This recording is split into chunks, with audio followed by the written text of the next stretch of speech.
Hello दोस्तों, निधि coaching centre में पुनः आज आपका स्वागत है। और आज जो 10th और 12th क्लास फिजिक्स में एक टॉपिक है आपका लेंस की क्षमता।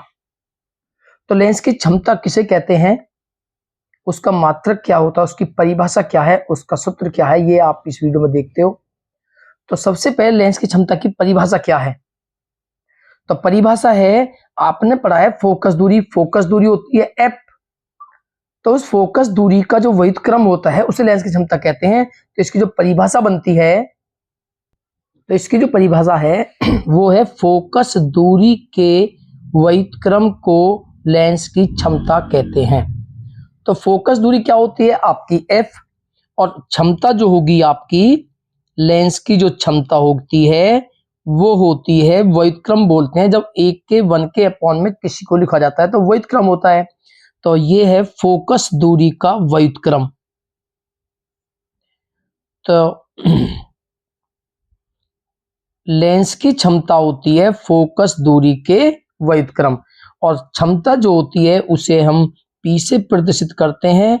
और 1/, फोकस दूरी जो होती है, फोकस दूरी और जो फोकस दूरी होती है उसे हम F से प्रदर्शित करते हैं। तो ये है क्षमता बराबर 1/, फोकस दूरी, यानी कि फोकस दूरी का वृत्त क्रम। जब क्षमता को P से प्रदर्शित करते हैं, फोकस दूरी को F से प्रदर्शित करते हैं, तो ये आपका जो लेंस की क्षमता का सूत्र है।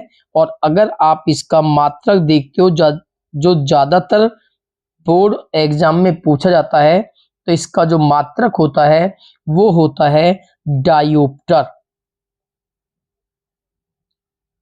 डायोप्टर इसका मात्रक होता है, जिसे हम D से प्रदर्शित करते हैं। तो ये लेंस की क्षमता होती है। अब आपने पढ़ा है कि आपके पास दो लेंस होते हैं, एक उत्तल लेंस और एक होता है आपका अवतल लेंस। तो अगर आपका अवतल लेंस है, अगर आपका अवतल लेंस है तो अवतल लेंस की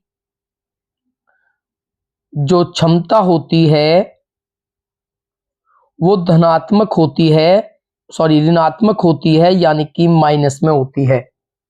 और अगर आपका उत्तल लेंस है तो उत्तल लेंस की जो क्षमता होती है वो पॉजिटिव होती है, यानी कि प्लस में होती है। तो ये होती है लेंस की क्षमता, जो ज्यादातर पेपर में 10th क्लास की में पूछी जाती है। और इसका जो मात्रक है वो आपका बहुत ही इंपॉर्टेंट है। तो वीडियो को ज्यादा लाइक करें, चैनल को सब्सक्राइब करें।